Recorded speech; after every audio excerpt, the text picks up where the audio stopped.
الحمدللہ رب العالمین والصلاة والسلام علی خاتم النبیین اما بعد فاعوذ باللہ من الشیطان الرجیم بسم اللہ الرحمن الرحیم۔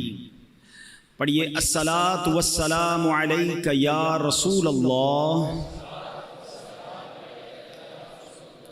وعلى آلك وأصحابك يا حبيب الله۔ الصلاة والسلام عليك يا نبي الله وعلى آلك وأصحابك يا نور الله۔ درود پاک پڑھنے کے بے شمار فضائل و برکات ہیں۔ رسول ذیشان مکی مدنی سلطان رحمت عالمیان صلی اللہ تعالی علیہ وسلم کا فرمان عالی شان ہے، اولی الناس بی یوم القیامت اکثرہم علی صلاۃ، یعنی قیامت کے دن لوگوں میں سب سے زیادہ میرے قریب وہ شخص ہوگا جو مجھ پر سب سے زیادہ درود شریف پڑھتا ہوگا۔ سبحان اللہ، کتنی کمال کی نیکی ہے درود پاک کہ اس کی برکت سے قرب مصطفیٰ نصیب ہوتا ہے، اور وہ بھی کس دن؟ جو سب سے مشکل دن ہوگا، قیامت کا دن۔ اس حدیث کے تحت میرات المناجی میں لکھا ہے قیامت میں سب سے آرام میں وہ ہوگا جو نبی پاک علیہ الصلوۃ والسلام کے ساتھ رہے گا، اور نبی پاک علیہ الصلوۃ والسلام کے قریب ہونے کا، قربت ہونے کا جو کس کو نصیب ہوگی، اس کا ذریعہ کیا ہے؟ وہ درود پاک کی کثرت ہے۔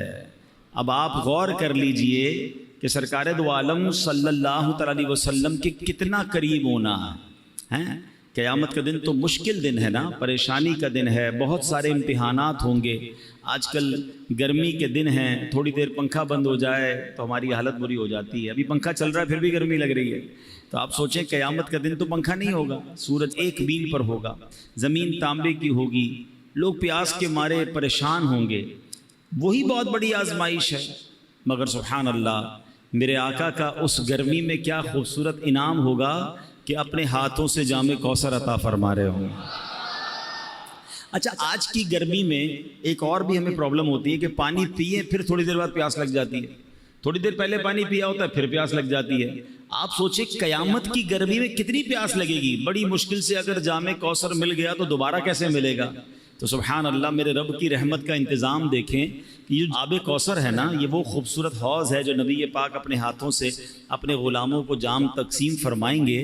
تو فرمایا یہ ایسا پانی ہے، جمعے کے خطبے میں آپ ایک جملہ سنتے ہوں گے، شربتن ہنیئتم مریئا لا نظمع بعدہ ابدا۔ فرمایا یہ ایسا شربت ہے جو ایک بار پی لے گا اس کو پھر کبھی پیاس ہی نہیں لگے گی۔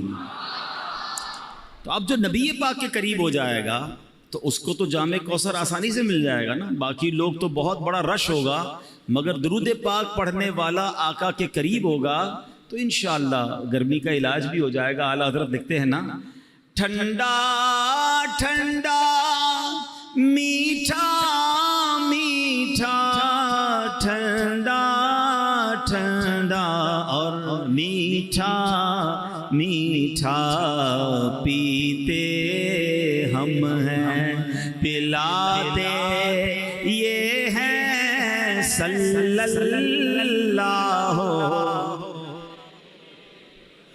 اچھا ایک پرابلم نہیں ہوگی، پرابلم بہت ساری ہیں۔ اس دن نامہ اعمال کھولے جائیں گے۔ اچھا ہمیں پہلے ہی پتہ ہے ہمارے اعمال نامے میں اتنے گناہ ہیں، اتنی خطائیں ہیں، سب کے سامنے کھل گئے تو پردہ کھل جائے گا، عیب کھل جائیں گے، شرمندہ ہو جائیں گے۔ مگر سنو میرے آقا کیسے کریم ہیں۔ اعلیٰ حضرت کہتے ہیں، رنگے بے رنگوں کا پردہ، ہم رنگے بے رنگوں کا پردہ دامن ڈھک کے چھپاتے یہ ہیں صلی اللہ۔ اپنی بنی ہم آپ بگاڑے، اپنی بنی آپ بگاڑیں کون بنائے، بناتے یہ ہے صلی اللہ۔ تو یہ سمجھنا ہے ہر اسٹیپ پر قیامت کے دن ہر مشکل میں ہمیں بار بار نبی پاک کی حاجت ہوگی، آقا کے کرم کی حاجت ہوگی، اور سب کو حاجت ہوگی، مگر جو قریب ہوگا اس کے کام تو اور آسان ہو جائیں گے نا۔ تو پیارے آقا علیہ الصلوۃ والسلام کے بروز قیامت قریب ہونا یہ بہت ساری پرابلم کا سولوشن ہے۔ پل صراط سے گزرنا ہے، وہاں پر لوگ کٹ کٹ کر جہنم میں گر رہے ہوں گے، کتنا خطرناک پل ہے، تلوار سے زیادہ تیز ہے، بال سے زیادہ باریک ہے، مگر آپ کو پتہ ہے میرے آقا کتنے کریم ہیں، اپنے امتیوں کے لیے اسی پل کے کنارے رب کی بارگاہ میں سجدہ فرمائیں گے اور کیا عرض کریں گے، یا رب میری امت کو سلامتی کے ساتھ گزار دے۔ تو اعلیٰ حضرت کہتے ہیں سلم سلم کی ڈھارس سے، سلم سلم کی ڈھارس سے، پل سے پار چلاتے یہ ہیں صلی اللہ۔ تو بس اب نیت کر لیں کہ انشاءاللہ کثرت کے ساتھ درود پاک پڑھیں گے۔ آپ کو ایک تصور دینا چاہتا ہوں، ایک امیجنیشن دینا چاہتا ہوں، کبھی کبھی موقع ملے نا پیدل چلتے ہوئے اگر درود پاک پڑھ رہے ہیں، اکیلے کہیں ہیں، تھوڑی دیر کے لیے آنکھیں بند کریں اور تصور جمائیں کہ میدان محشر ہے، اربوں لوگ موجود ہیں اور میرے آقا ایک جگہ پر جلوہ فرما ہے، میں جتنے درود پڑھتا جا رہا ہوں اتنے قدم نبی پاک کے پاس ہوتا جا رہا ہوں۔ یہی حدیث میں ہے نا، جتنے زیادہ درود پڑھے ہوں گے وہ اتنا قریب ہوگا۔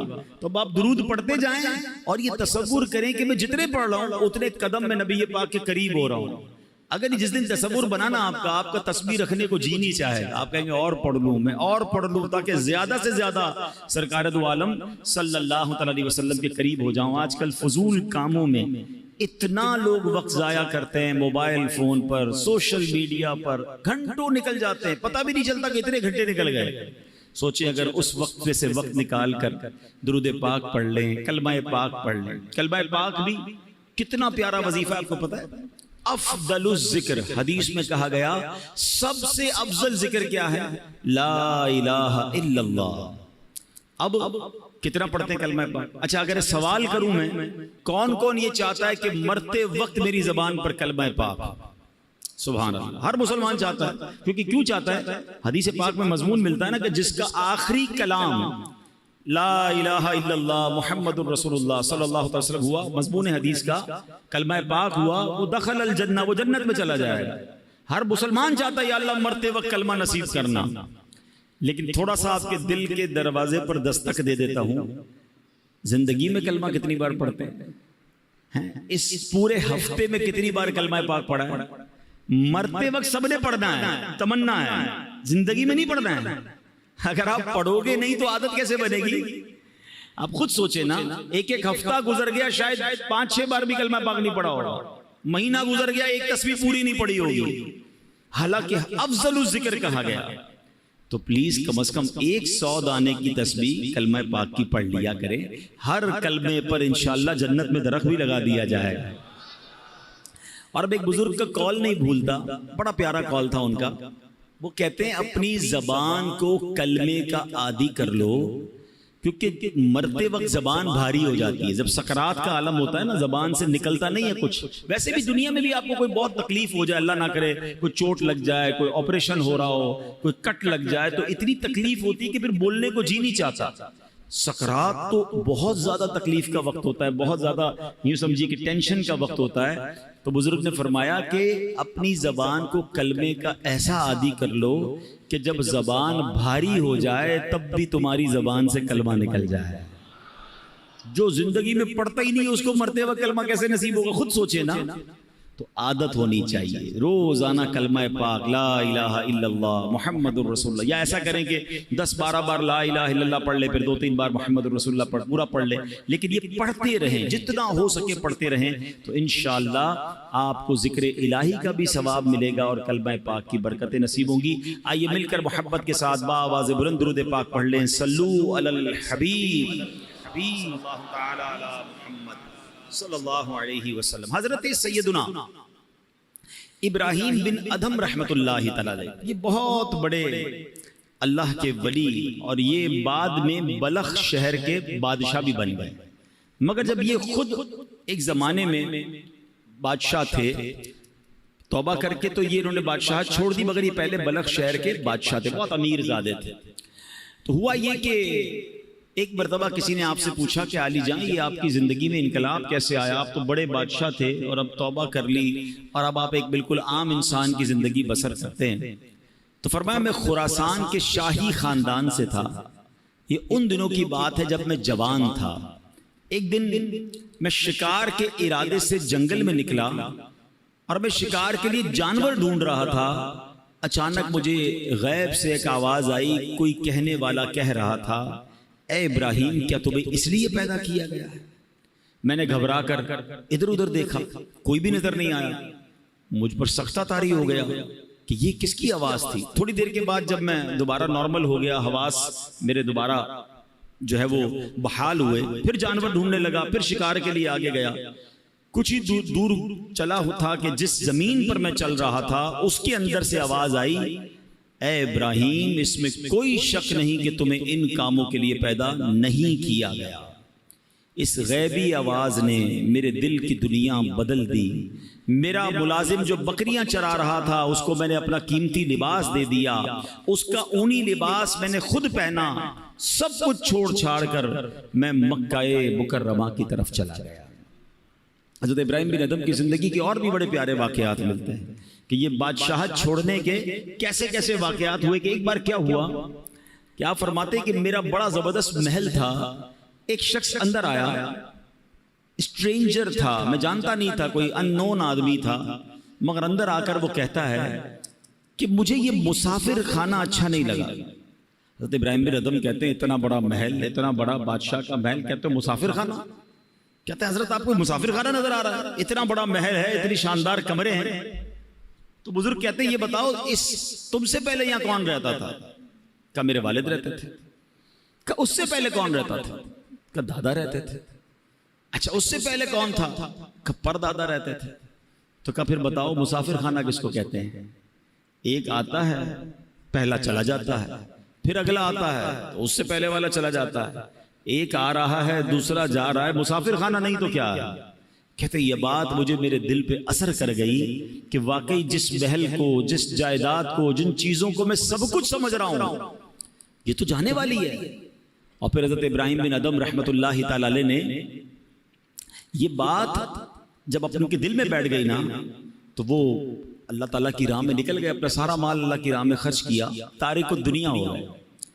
تو آپ ایک بار دریا کے کنارے بیٹھ کر گدڑی سی رہے تھے، تو ایک قریبی ریاست کا بادشاہ وہاں سے گزرا، اس نے کہا اے ابراہیم اتنی بڑی بادشاہت چھوڑ دی، آج دریا کنارے بیٹھ کر اپنی رضائی خود سی رہے ہو، تمہارے آگے پیچھے تو بڑے نوکر چاکر تھے، اس سے کیا ملا تمہیں؟ حضرت ابراہیم بن ادھم نے وہ جو سوئی جس سے آپ رضائی سی رہے تھے آپ نے وہ دریا میں ڈال دی اور دریا میں آواز لگائی کہ اے دریا کی مچھلیوں میری سوئی تلاش کر کے دو۔ جو بادشاہ تھا وہ دیکھ کر حیران ہو گیا کہ بہت ساری مچھلیاں اوپر آئیں، کسی کے منہ میں سونے کی سوئی ہے، کسی کے منہ میں چاندی کی سوئی ہے، سب ایک ایک سوئی لے کر آ گئی۔ آپ نے فرمایا نہیں مجھے میری سوئی چاہیے۔ دوبارہ ایک مچھلی گئی اور سوئی لے کر آئی۔ حضرت ابراہیم بن ادھم نے اس بادشاہ کو دیکھ کر کہا بتاؤ تمہاری حکومت اچھی ہے یہ حکومت اچھی ہے؟ جو اللہ کے لیے قربان کرتا ہے، جو اللہ کی طرف چل پڑتا ہے، اللہ پھر مخلوق کے دلوں میں اس کی عزت ڈال دیتا ہے۔ اے میرے پیارے اسلامی بھائیوں، حضرت ابراہیم بن ادھم رحمت اللہ تعالی علیہ سے جو سوال کیا گیا تھا نا، یہ بڑا اہم سوال ہے۔ ہم نے آج اپنے آپ سے بھی یہ سوال کرتے رہنا چاہیے۔ آپ سے کیا غیبی آواز آئی تھی؟ الہذا خلقتا، کیا تمہیں اس لیے پیدا کیا گیا ہے؟ اب ہم اپنے بارے میں غور کریں۔ ضروری تو نہیں کہ ہر کسی کو غیبی آواز آئے، مگر اس واقعے سے ہم سب کو اپنے آپ سے بار بار پوچھنا ہے. ہم جب موبائل استعمال کرتے ہیں اور جو کچھ دیکھ رہے ہیں تو کاش دل سے یہ سوال آئے، کیا میں اس کام کے لیے پیدا کیا گیا ہوں جو میں کر رہا ہوں؟ اپنے آپ سے پوچھیں نا. اسی طرح ہم کچھ پڑھ رہے ہیں، کیا پڑھ رہے ہیں؟ یہ پڑھنے سے فائدہ ہوگا یا رب ناراض ہوگا؟ یہ پڑھنے والی چیز ہے بھی کہ نہیں؟ کاش اپنے آپ سے سوال کرے، کیا جو میں کر رہا ہوں اسی لیے مجھے پیدا کیا گیا ہے؟ ہم کہیں جا رہے ہیں، کس طرف جا رہے ہیں؟ نیکی کی طرف یا بری محفل کی طرف؟ شراب کھانے کی طرف، جوا کھانے کی طرف، بے حیائی کی طرف، دوستوں کے ساتھ برے کاموں کی طرف؟ کاش دل سے یہ سوال آ جائے، کیا تجھے اس لیے پیدا کیا گیا جس لیے تو جا رہا ہے؟ ایک ایک چیز ہم کاروبار کر رہے ہیں، جو بھی کاروبار کر رہے ہیں اپنے آپ سے پوچھیں، کیا مجھے اس لیے پیدا کیا گیا جس انداز سے میں کاروبار کر رہا ہوں؟ ہم غور کر لیں اپنے ہر عمل پر. اے میرے پیارے اسلامی بھائیوں، اگر ایسا نہیں ہے تو پھر ایسا نہ ہو کہ رب عز و جل مجھ سے ناراض ہو جائے، کہیں میں اپنی زندگی غلط یا فضول کاموں میں تو نہیں گوا رہا ہوں. شاعر لکھتے ہیں، کچھ مقصد حیات ضروری ہے دوستوں، کچھ مقصد حیات ضروری ہے دوستوں، کہنا یہ دل کی بات ضروری ہے دوستوں، جو فکر آخرت میں گزاری وہ مکمل، ورنہ تو یہ حیات ادھوری ہے دوستوں. کس کام میں زندگی گزر رہی ہے؟ ایک بات یاد رکھیے، ہم میں سے کوئی یہاں 15 سال، کوئی 20 سال، کوئی 30، کوئی 50، کوئی 60 سال کا بھائی بیٹھا ہے، لیکن غور کیجئے، کبھی ہم نے غور کیا، معلوم کرنے کی کوشش کی مجھے دنیا میں بھیجا کیوں گیا ہے؟ ہر چیز کے بنانے کا ایک ریزن ہے نا. آپ کے کئیوں کے سر پہ ٹوپی ہے، ٹوپی کیوں بنائی؟ سر کو ڈھانپنے کے لیے. لباس ہے کیوں بنا؟ کپڑے پہننے کے لیے. گھڑی ہے کیوں ہے؟ ٹائم بتانے کے لیے. قلم ہے کیوں بنائی؟ لکھنے کے لیے. اشرف المخلوقات بنا دیا رب نے، کس لیے؟ پتہ ہی نہیں ہے کہ میری تخلیق کا، مجھے بنانے کا مقصد کیا ہے. اور ایک اور سوال میں کرنا چاہوں گا، آپ کے جیب میں قلم ہوتی ہے، جب تک لکھتی ہے کہاں رہتی ہے؟ جیب میں، سینے کے ساتھ. لکھنا بند کر دے، ختم کر دے، پھر کہاں جاتی ہے؟ ڈسٹ بن میں. مقصد ختم ہو گیا نا، اب اس پین کا حاصل کوئی نہیں ہے. اگر میں اور آپ مقصد کے مطابق زندگی نہیں گزار رہے تو پھر کہاں جائیں گے؟ غور کیجئے نا، ایک طرف تو اشرف المخلوقات ہمیں کہا جا رہا ہے، مگر یہی بندہ جس مقصد کے لیے سے بنایا گیا، اول تو کئیوں کو مقصد ہی نہیں پتا، اور اگر معلوم ہے تو کیا زندگی اس مقصد کے تحت گزر رہی ہے؟ اب مولانا جلال الدین رومی بہت مشہور صوفی بزرگ ہیں، فرماتے ہیں اگر تمہیں بادشاہ کسی خاص کام کے لیے بھیجے، چلے آج کی زبان میں کہہ دوں کہ آپ کا کوئی سیٹ ہے، باس ہے، کہیں آپ جاب کرتے ہیں، ٹھیک ہے نا، آپ کا افسر ہے، آپ کو کہے خاص کام ہے، فلاں کام کر کے آؤ. آپ وہ کام کرنے نکلیں اور راستے میں بہت سارے دوسرے کام کرنے لگ جائیں، اور پرٹیکولرلی جس کام کے لیے بھیجا وہ کام ہی نہ کریں، تو بتائیے وہ بادشاہ جو ہے یا وہ جو باس ہے، وہ آپ کا افسر ہے، وہ خوش ہوگا یا ناراض ہوگا؟ کہ بھیجا کس کام کے لیے تھا؟ آپ کے سر وہ اس کو چھوڑے باقی بہت سارے کر کے آیا ہوں. بھائی اس کے لیے تو بھیجا ہی نہیں تھا، جو کام کرنے بھیجا تھا ادھر گئے نہیں، وہ کیا ہی نہیں. اللہ اکبر. اب آؤ میں قرآن کی زبانی بتاتا ہوں، میں اور آپ بنائے کس لیے گئے ہیں، مجھے اور آپ کو بھیجا کس لیے گیا ہے، مقصد حیات کیا ہے ہمارا، میرا اور آپ کا. رب کا کلام پارہ نمبر 22 ہے، سورہ احزاب. اللہ کیا ارشاد فرماتا ہے، غور سے سنیے گا. اِنَّا عَرَضْنَا الْأَمَانَةَ عَلَى السَّمَاوَاتِ وَالْأَرْضِ وَالْجِبَالِ فَأَبَيْنَا أَن يَحْمِلْنَهَا وَأَشْفَقْنَا مِنْهَا وَحَمَلَهَا الْإِنسَانُ. آسان ترجمہ قرآن کنز العرفان. اللہ فرماتا ہے بے شک ہم نے آسمانوں اور زمین اور پہاڑوں پر امانت پیش کی، امانت پیش فرمائی تو انہوں نے اس کے اٹھانے سے انکار کیا اور اس سے ڈر گئے، اور انسان نے اس امانت کو اٹھا لیا. یعنی ذرا غور کیجئے، آسمان، زمین، پہاڑ کیسی مضبوط اور عجیب مخلوقات ہیں، انہوں نے جس امانت کا بوجھ نہ اٹھایا وہ انسان نے اپنے ذمے لے لیا. اچھا پھر ہوا کیا کہ آسمانوں، زمین، پہاڑوں کو وہ عزت نہ ملی جو اللہ نے عزت انسان کو بخش دی، کیونکہ انسان کو اشرف المخلوقات فرما دیا گیا. لیکن اب سوال یہ، وہ امانت کیا ہے جس کو اٹھانے سے پہاڑ نے انکار کر دیا، زمین نے انکار کر دیا، ٹھیک ہے، آسمان نے انکار کر دیا، فرمایا وہ امانت ہے نمازیں اور ہر وہ کام جس کے کرنے پر ثواب ملے اور نہ کرنے پر گناہ ہو. نہیں کریں گے تو گناہ ہوگا. یہ وہ امانت ہے جو انسان نے اپنے ذمے لے لی ہے. اور اللہ نے پھر انسان کو کیا شرف دیا؟ وَلَقَدْ كَرَّمْنَا بَنِي آدَمَ، اور بے شک ہم نے اولاد آدم کو عزت دی. مزید فرماتے ہیں اگر تم کہو میں یہ ایک کام عبادت نہیں کرتا تو نہ صحیح، اور بھی تو بہت سے کام کرتا ہوں. یاد رکھ انسان اور کاموں کے لیے دنیا میں نہیں آیا. یہ تو ایسے ہے. اب ذرا غور کیجئے، علماء نے بڑی پیاری مثال دی. کسی کے پاس قیمتی لوہے کی انمول تلوار ہو اور شاہی خزانوں میں ایسی تلوار ملتی ہو، کسی کو وہ تلوار مل جائے اور وہ کہے جناب میں اس تلوار سے اب گوشت کاٹا کروں گا، چھری والا کام میں اس تلوار سے لوں جو کروڑوں روپے کی تلوار ہو، میں فارغ تو نہیں کر رہا نا، اس تلوار کو استعمال تو کر رہا ہوں. تو عقل مند کیا کہیں گے؟ یہ تلوار اس لیے نہیں بنی، یہ کام تو 15-20-100 روپے کی چھری کر سکتی ہے، تم شاہی خزانے کی انمول تلوار سے پیاز کاٹ رہے ہو. ایک اور مثال دی علماء نے کہ کسی کو سونے کی دیگ مل جائے، خزانے کے اندر سے پہلے کے زمانے میں ہوتی تھی، سونے کی دیگ مل جائے اور اس سونے کی دیگ میں وہ شلجم پکانے لگ جائے.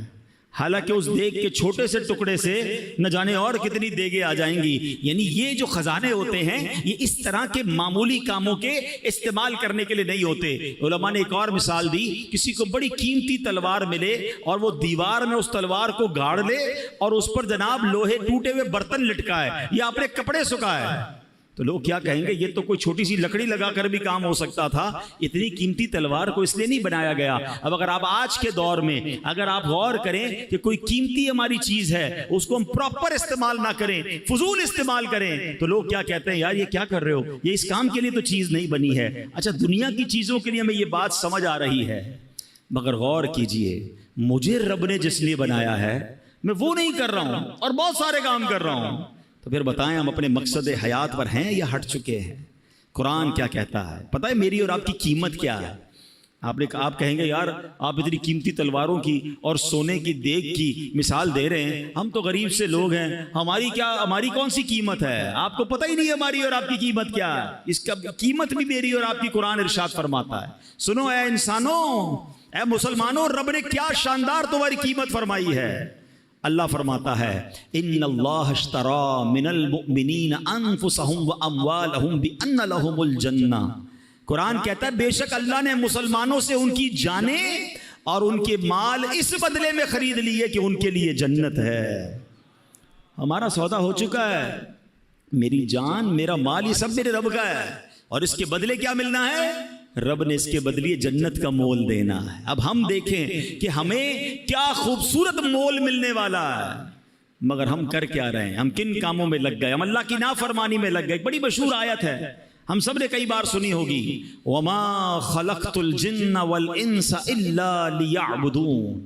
اللہ کیا فرماتا ہے؟ میں نے انسان اور جنات کو نہیں بنایا مگر اپنی عبادت کے لیے. یعنی اللہ نے مجھے اور آپ کو اپنی عبادت کے لیے بنایا ہے. اب عبادت چھوڑ کر ساری دنیا کے کام کر رہے ہیں. کئیوں کی نمازیں قضا ہو رہی ہیں، کوئی جناب گناہوں میں پڑا ہوا ہے، کوئی اللہ کی نافرمانی میں پڑا ہوا ہے، رب کی ناراضی والے کاموں میں پڑا ہوا ہے. کیا لوٹنا نہیں ہے؟ کیا اللہ کی بارگاہ میں جانا نہیں ہے؟ خدا را اپنے مقصد حیات سے نہ ہٹیں. یاد رکھیے میرے پیارے اسلام بھائیوں، شاعر لکھتے ہیں فرشتوں سے بہتر ہے انسان بننا، فرشتوں سے بہتر ہے انسان بننا، مگر اس میں لگتی ہے محنت زیادہ. ہاں ایسا نہیں ہے کہ ہر انسان فرشتوں سے بہتر ہے. ہاں یہ بات یاد رکھیے گا. دیکھیں ہمارے اندر انسان میں اور حیوان میں اور فرشتوں میں فرق کیا ہے؟ یہ فرق سمجھیے گا. فرشتے جو ہے نا ان میں عقل ہے مگر ان میں شہوت نہیں ہے. جانوروں میں شہوت ہے، عقل نہیں ہے. انسانوں میں عقل بھی ہے اور شہوت بھی ہے، برے خیالات بھی آتے ہیں. فرمایا جانور صرف اپنی شہوت پوری کرتا ہے اس لیے وہ جانور ہے. فرشتے با عقل ہیں، عبادت کرتے ہیں اس لیے وہ بڑے برتر ہیں.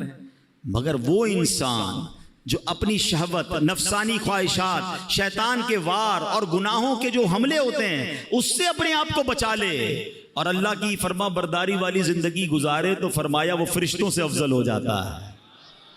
مگر وہ انسان جو عقل ہوتے ہوئے بھی صرف اور صرف اپنی نفسانی خواہشات، شہوات اور گناہوں کی طرف چلا جاتا ہے، اللہ کی نافرمانی کرتا ہے، فرمایا پھر وہ جانوروں سے بھی بدتر ہے. وہ انسان فرشتہ نہیں ہے یا فرشتوں سے افضل نہیں ہے، ہر انسان نہیں ہے. یہ کیٹیگری ہے انسانوں کی کہ آپ کی لائن آف ڈائریکشن کیا ہے.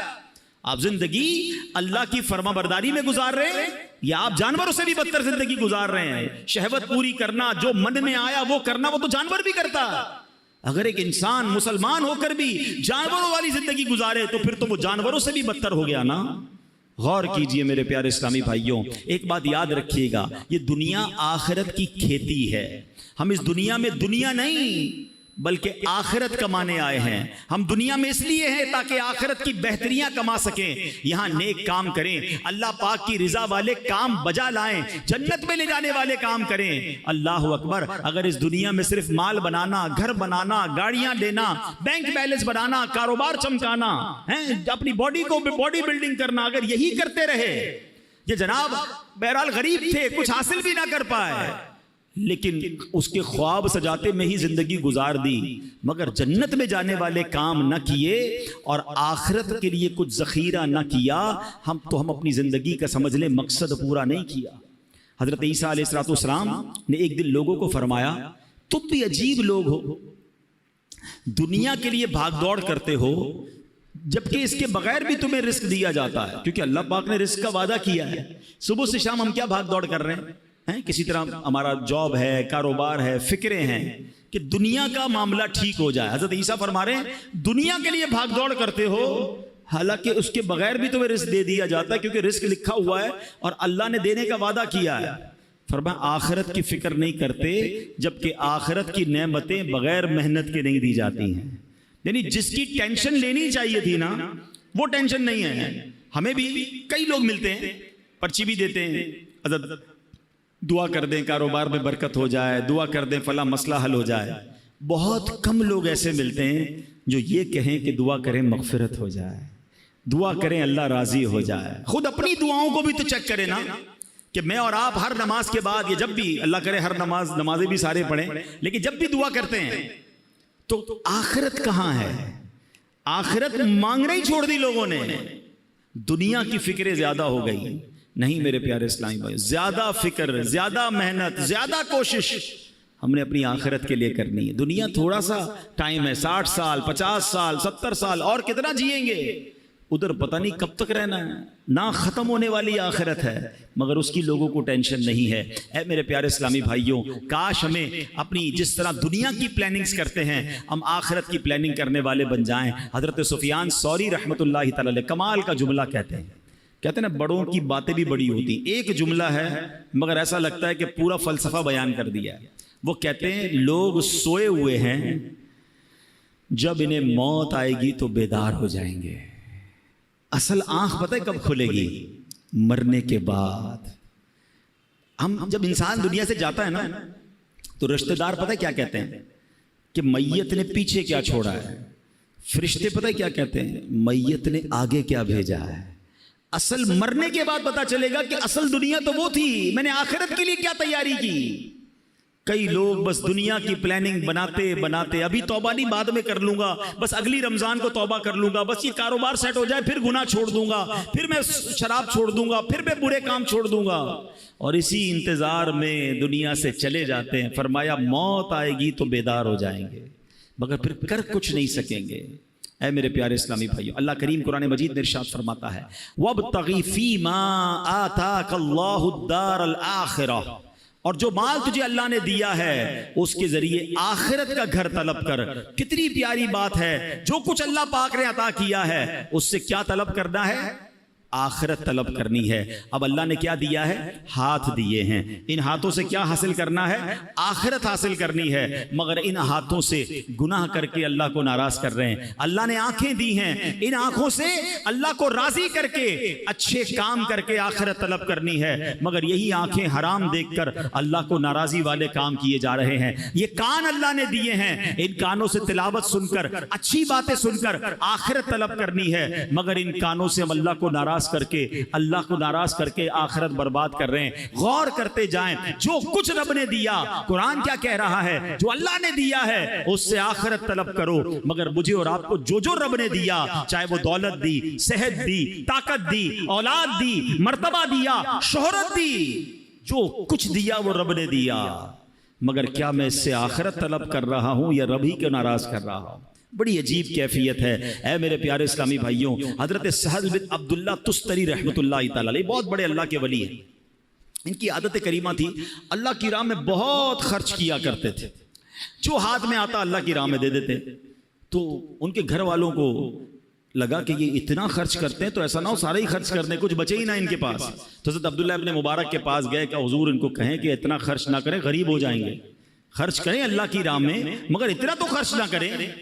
تو عبداللہ ابن مبارک نے ان کو کہا کہ مجھے تمہارے گھر والوں کا پیغام آیا ہے کہ تھوڑا ہلکا ہاتھ رکھو، اتنا اللہ کی راہ میں جو آتا ہے خرچ کر دیتے ہو۔ تو حضرت عبداللہ تستری رحمۃ اللہ تعالی علیہ نے بڑا کمال کا سوال کیا سہل بن عبداللہ تستری نے کہ حضور ایک بات بتائیں، ایک بندے کا ایک مکان ہو، اس کو چھوڑ کے دوسرے مکان میں اس کو شفٹ ہونا ہو، تو کیا پچھلے مکان میں کچھ چھوڑتا ہے وہ، یہ سارا کچھ نکال کے آگے لے جاتا ہے؟ تو فرمایا واقعی مکان شفٹ کرنا ہو تو پہلا مکان تو پورا ہی خالی کر کے جاتا ہے۔ کہ حضرت بس میرا اگلے مکان میں شفٹنگ کا ٹائم آنے والا ہے، میرا آخرت کا سفر قریب ہے، تو میں یہاں کیوں چھوڑ کے جاؤں؟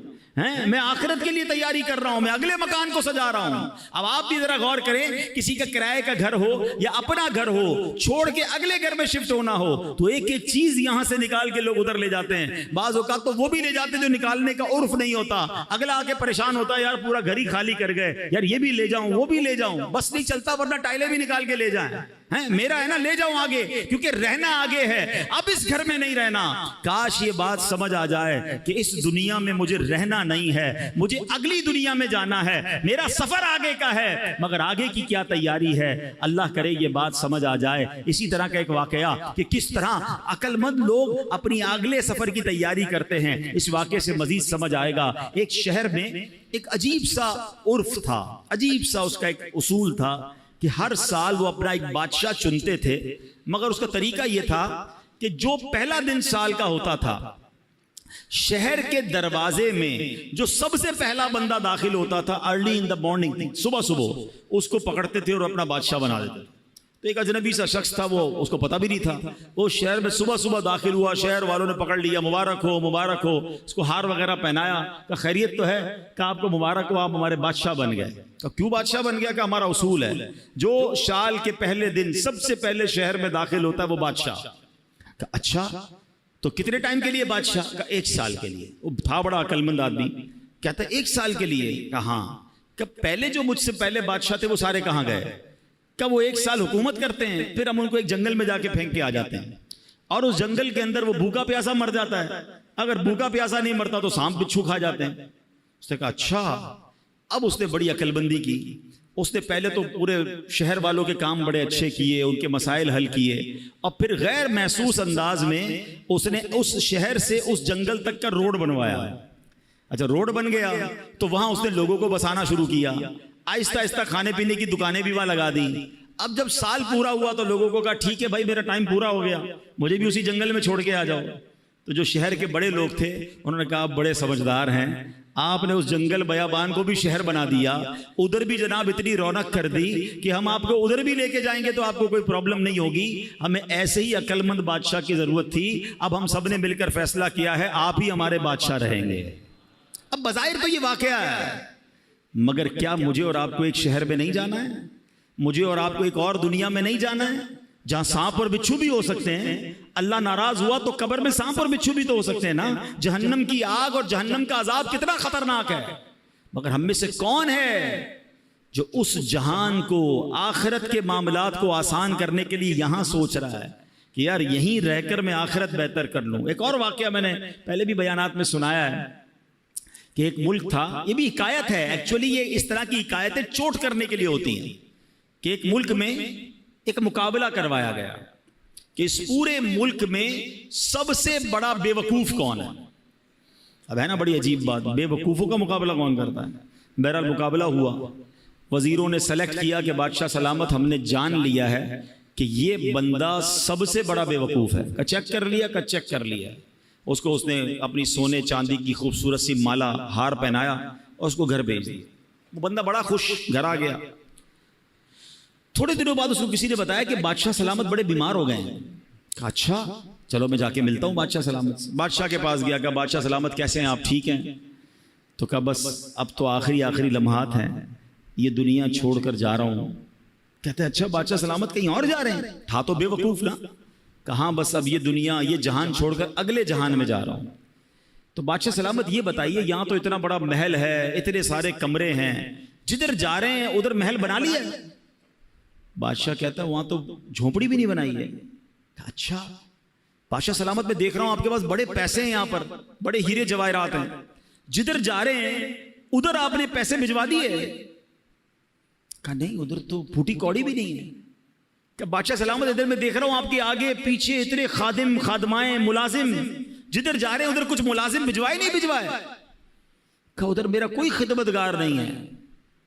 تو اس بے وقوف نے پتہ کیا کیا, جو اپنی مالا تھی نا جو بادشاہ نے پہنائی تھی اس کو اتاری اور اس کو بادشاہ کو پہنا دی. کہ مجھ سے بڑے بے وقوف تو پھر آپ ہوئے نا.